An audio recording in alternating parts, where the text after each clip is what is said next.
All right, Kierkegaard stages on life's way.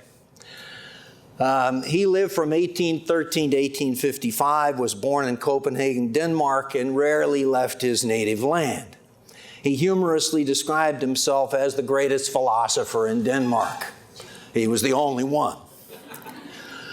He's considered to be the father of the existentialist movement in philosophy, and that movement is sometimes described as an extreme personalism, so it certainly relates to this conference. He stresses the importance of the decision of each person in his freedom and power. He writes in such a way as to try to move his reader to decision. As he tells us in his own reflection on his works, the point of view of my work as an author, at times he intentionally goes to extremes, writing under pseudonyms in order to make the reader get involved enough to do the balancing and not just follow the logic of an argument on an intellectual level alone.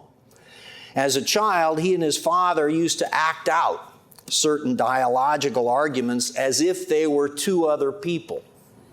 Later, Kierkegaard wrote books in this manner, as if he were someone else holding a particular worldview and expressing it. He does this in order to convey to the reader the experience of these different lifestyles. Again, not just an intellectual understanding of them.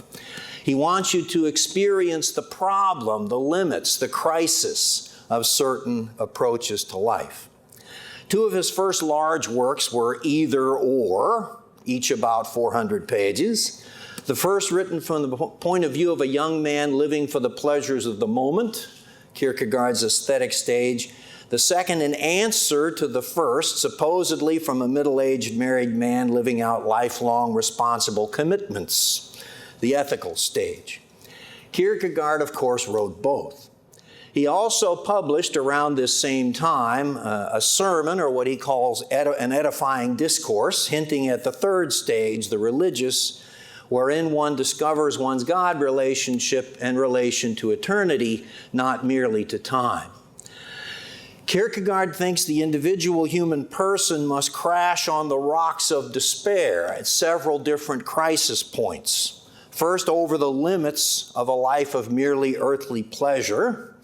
Then secondly, also over the limits of merely ethical commitments over a lifetime. Thirdly, even over the limits of the natural religious stage, which he calls religion A, until the person finds the full answer to despair, he thinks only in the paradoxical Christian religion, which he calls religion B. Now, these stages are not separate steps everyone has to go through in distinct order, but possibilities for each of us every day of our lives, depending on our level of awareness, depth, recollection, and commitment. The aesthetic stage is so called because the fundamental attitude enlivening it is, quote, I am here to savor each moment for my immediate enjoyment or thrill. And whether in a more crude or refined way, this is hedonism. With no personal involvement, no responsibility, no commitments or care. Because those things would cramp my style, would shackle my freedom, would hold me back from being able to fully savor the next moment. Now, the self's relation to time in this stage is governed by mood, desire, possibility, the craving for variety. This might be the error of curiositas in medieval terms. That is, putting no limits to my interests, my experiences, as opposed to a well-directed studiositas under the ordering of temperance, under the four cardinal virtues. But in this stage, the real enemies are habit, routine, predictability, and boredom. This is the theme of Kierkegaard's little piece entitled The Rotation of Crops, by which he means, quote, that the bored cry out for change, and even the boundless infinity of change. From Either Or, page 19, and one of the selections in your book, he expresses this life view with the following quote: "What portends? What will the future bring? I do not know. I have no presentiment. When a spider hurls itself down from some fixed point consistently with its nature, it always sees before it an empty space wherein it can find no foothold, however much it sprawls. And so it is with me, always before me an empty space," unquote. And this is presented as the ideal. You see, no limits, no entanglements. So time is reduced to the passing moment to be enjoyed, even if it takes months to build up to the big moment. Kierkegaard in the Either has a selection of about 100 pages entitled The Diary of a Seducer, where this fellow gets it in mind to seduce a girl. He becomes engaged to her in order to get her to trust him, and then finally seduces her. Well, that took months. But every moment along the quest of the conquest is interesting, building up to the big moment. Then he's completely finished with her, you see. But so the moment doesn't mean that you don't prepare for it for the sake of your thrills, and the preparation can be thrilling. So all the moments of the chase and preparing for the conquest are interesting. But once he's triumphant, then he has no care at all for what he's done, except that he wishes that the night of conquest had gone on longer. So he says, quote, "Why can't such a night last longer? But now it is finished and I never want to see her again." So he runs from any responsibilities or entanglements or commitments. And this is presented as the happy life. Hakuna Matata, as it says in The Lion King. See, it means no worries for the rest of your days in our problem-free philosophy. But that's not the song I want to play you. To illustrate this aesthetic stage, we'll go with Dion DiMucci and The Wanderer from the early 60s. Dion lived this lifestyle as a rock star, but later, and since then, has rediscovered his Catholic faith, and he now goes around giving Christian witness. He has a chorus later where he says, "If I find myself falling for some girl, like any hint of something deeper, then I hop right into that car of mine and drive around the world." Now, we'll discuss that's a sort of a prophetic example of something I'll talk about a little later, today's so-called hookup culture, wherein physical intimacy is completely divorced from any personal involvement. But you see, this is presented as the way to live, as the ideal for happiness. And so what's the problem with this no worries, no cares, no responsibilities view of the happy life? Well, Kierkegaard has many perspectives through which he tries to convey deeper problems here. He says in The Concept of Dread, quote, "Instead of learning to grasp the eternal, one learns only to kill, that is, to chase the life out of oneself and one's neighbor, with fatigue by chasing the moment," unquote. Indeed, one becomes hardened because you have to not care. You have to train yourself not to care. So it looks like this happy-go-lucky life, but you have to get hardened. You have to be empty because there's nothing you want to really commit to, nothing worth living for. And you're forced into running continually from boredom. So Kierkegaard says in the Either, quote, "A misdirected search for diversion conceals boredom within its own depths and gradually works it out toward the surface, thus revealing itself as that which it immediately is. Thus, boredom is the great enemy, and constant diversion is the supposed answer." Many parallels here to some passages like this in Pascal. But this diversion has to go together with a rejection of any regrets or any pondering of the past, any pondering of what you've done. And so it's also a running from oneself. Why? Because bad memories are directly painful, and good memories are indirectly painful because they're over and done with, and you can never go back. And there's a clue there to this hidden despair that Kierkegaard sees. Kierkegaard's description of the true condition of the aesthete is the following from the Ether, quote, "When one skims a stone over the surface of the water, it skips lightly for a time. But as soon as it ceases to skip, it instantly sinks down to the depths. The Don Juan dances over the abyss, jubilant in his brief respite."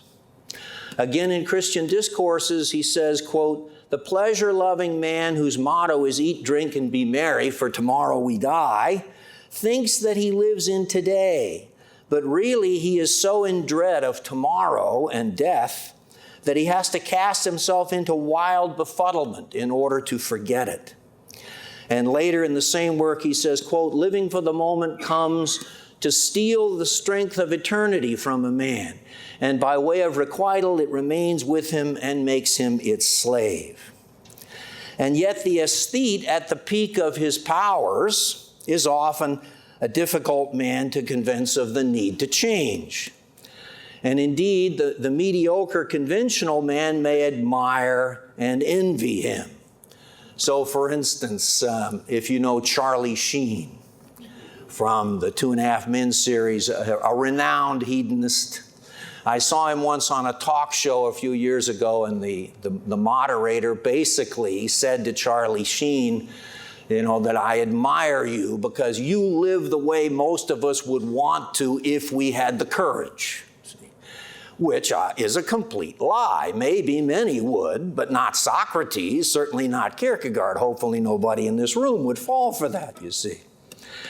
Another example would be St. Charles de Foucault, who later became one of the greatest ascetics in the history of the church. He was so strict he never had a disciple that lasted during his whole lifetime, although now there are brothers and sisters of Charles de Foucault. But in his early days, he was a great hedonist.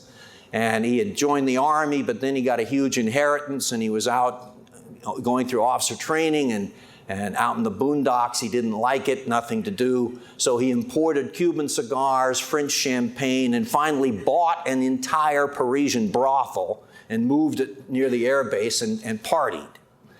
And there's a great description of one of his fellow officers there who says, if you've never seen Foucault in his silk pajamas with the little green frogs on them, with a cigar in one hand and a champagne glass in the other and a girl under each arm, then you've never seen a happy man.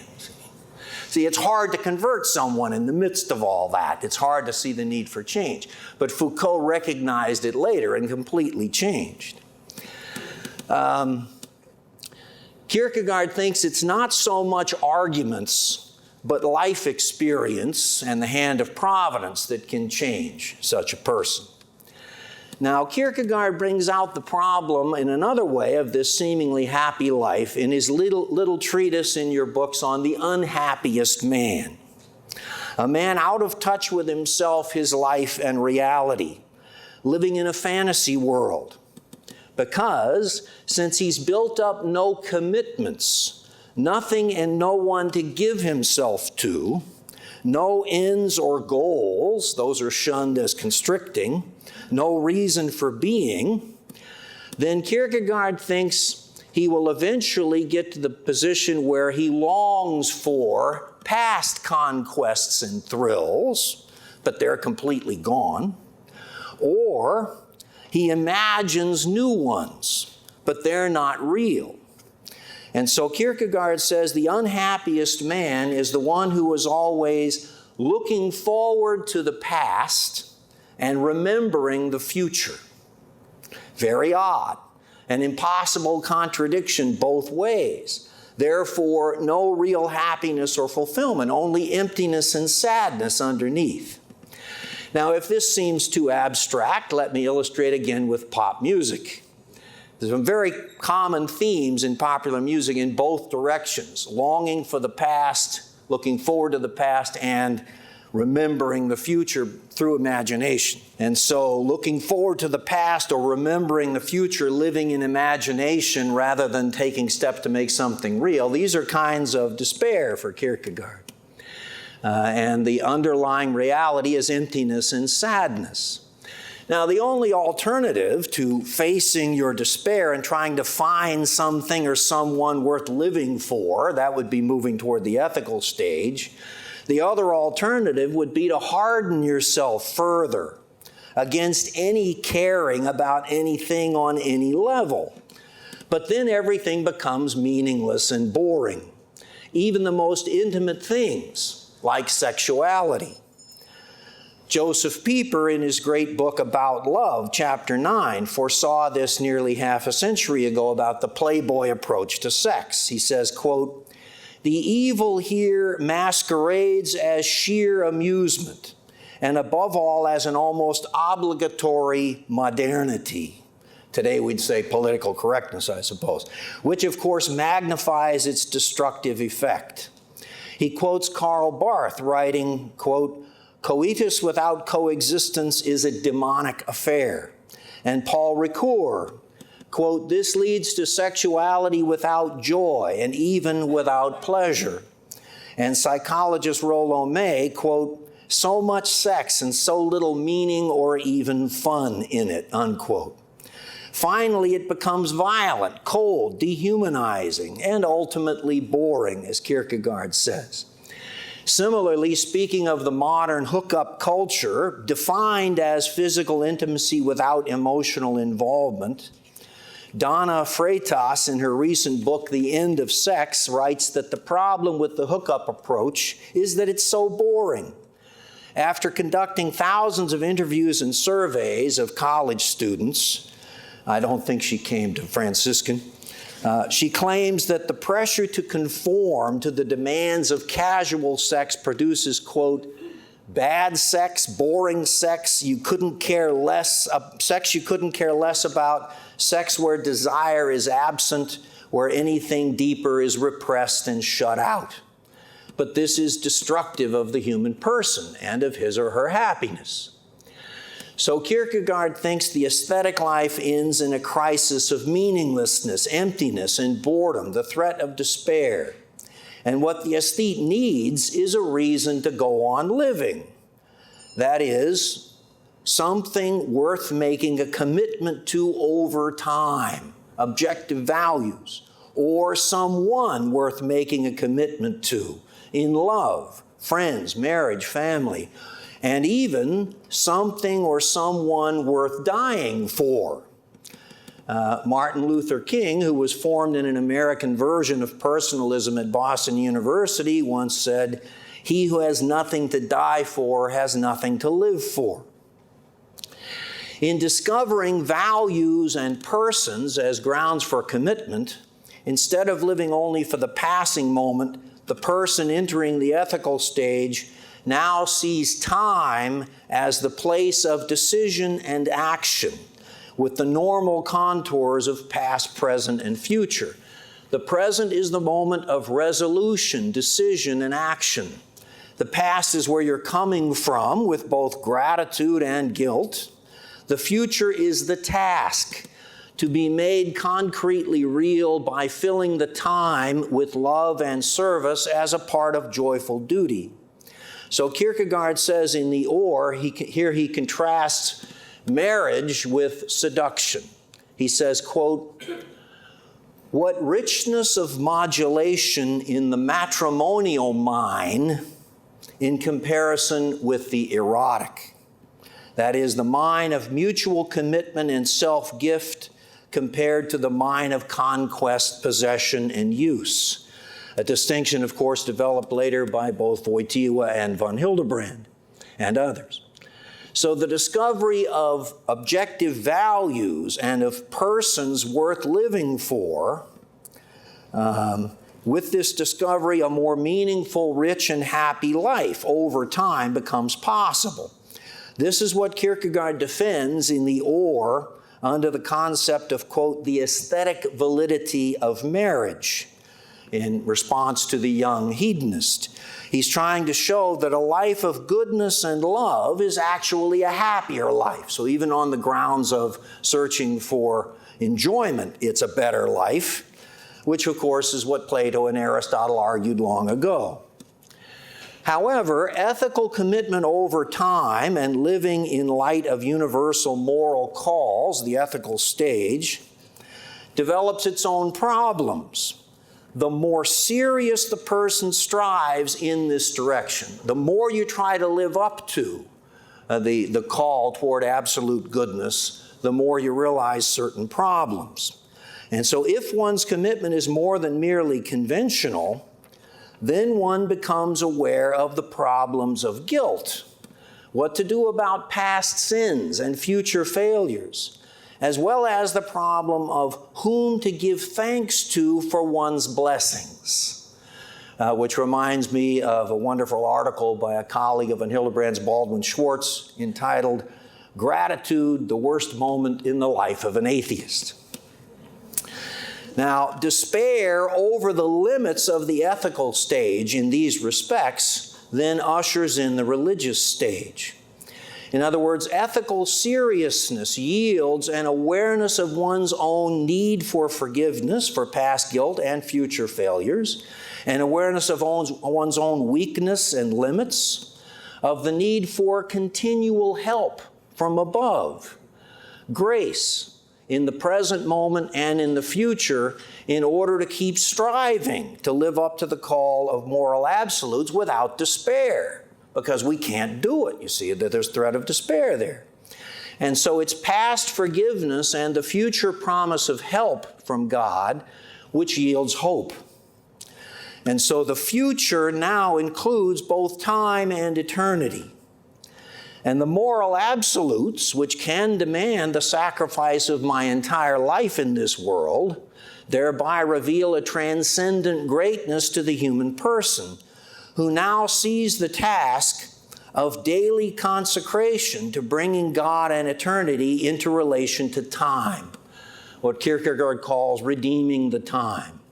And this requires a continual deepening, what Kierkegaard calls the repetition, rather than restless movement from place to place.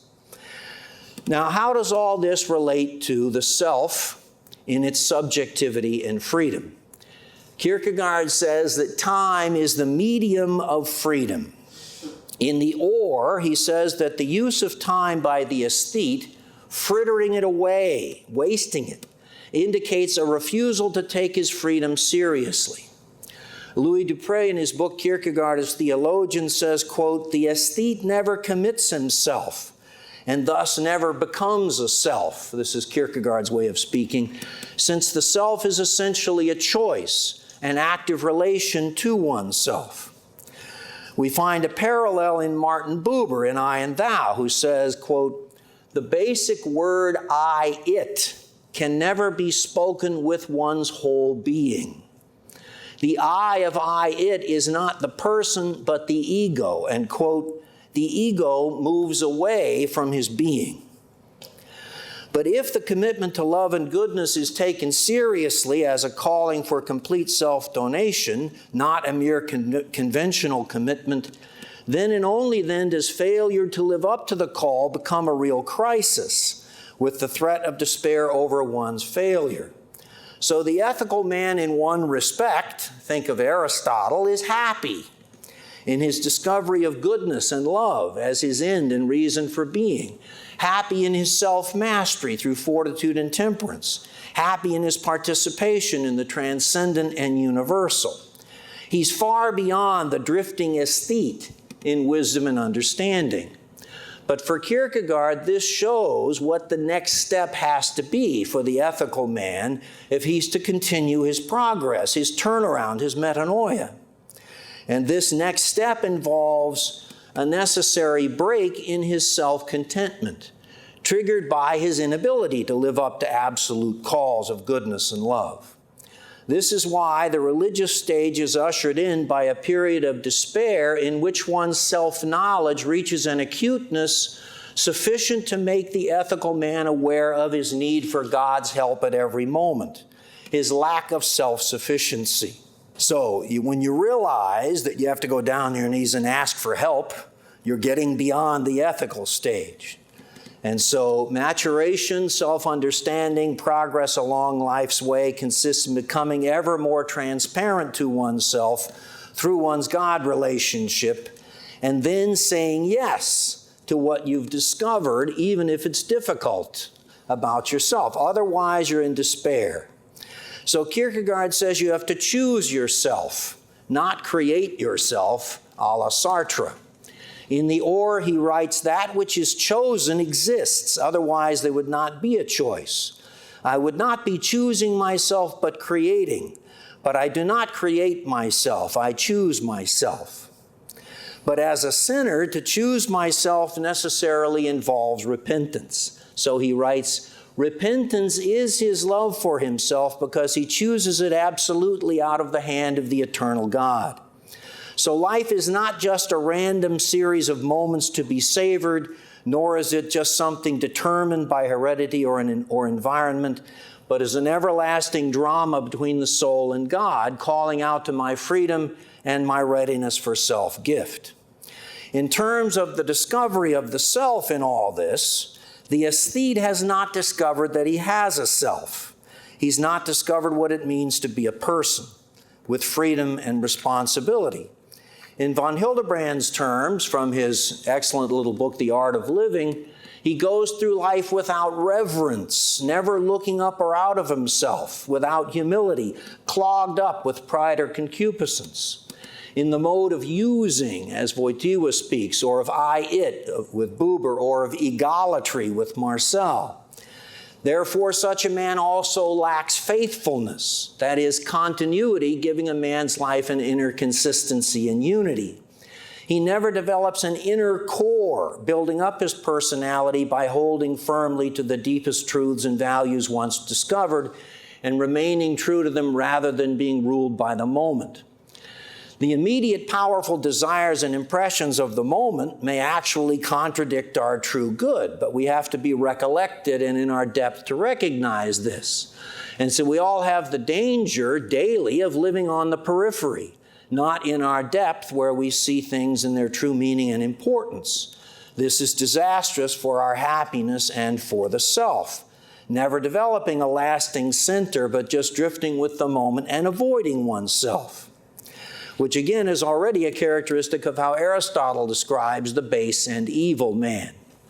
Now, the ethical man, back to von Hildebrand, begins to develop a lasting center, a true self, through reverence, faithfulness, and responsibility, seeing values and persons not just as occasions for savoring, but seeing the sovereignty and demands, the calls and prohibitions flowing from the majesty of values, the duties.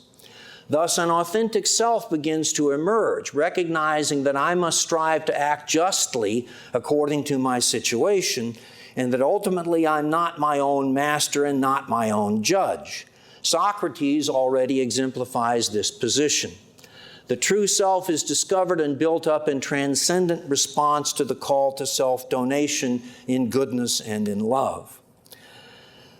Now, when we get to the religious man, we have what Kierkegaard wants to call the religious ought compared to the ethical. And I'll have to eliminate a page of discussion about the controversies about fear and trembling, whether the religious undermines and negates the ethical. I think everywhere else in Kierkegaard, the two come together, but I won't be able to discuss that.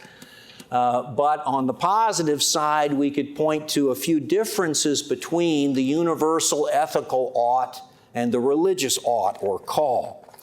The religious ought involves a unique call to this individual, not going through universals. So it's a call or an ought for thee, for this person standing before God, not just as a member of the human race, not mediated by the moral law, but more an immediate call. Like the call of Jonah to preach to Nineveh, of Paul, of the apostles, of the rich young man who declines. Yet it's still a real obligation to believe and trust in God. as opposed to the sin of rejecting God's help and yielding to despair. And so Kierkegaard's point is that giving up on God is never allowed. So religious faith and trust are never just an option over and above the ethical, but are truly obligatory. Yet Kierkegaard shows a movement from severity to mercy. Once one accepts the ought of faith and trust, one enters into the realm of love and mercy. So what is this ultimate religious ought? For Kierkegaard, it is that man as a sinner, and no matter how great his sin, is not allowed to despair. Rather, he must accept redemption through Christ in faith.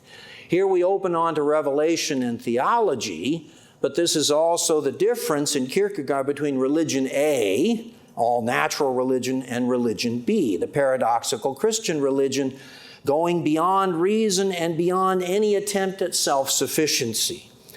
In religion A, for Kierkegaard, there's still a temptation, as in the ethical stage, toward the possibility of bringing oneself into union with God through techniques of contemplation and meditation combined with severe self-control, even if there's a general acknowledgement of the need for God's help. But for Kierkegaard, we can never bridge the gap between us and God, especially after sin. But our problem and the danger is that we have a limited understanding of both God and sin. And so we may launch into the inevitably failing attempt to bridge that gap on our own. And once that fails, we may again be threatened with despair. But he says, in light of Christ on the cross, we're not allowed to despair, but must accept the pure gift of redemption. Here, the true greatness and true littleness, as Newman speaks, of human life is revealed.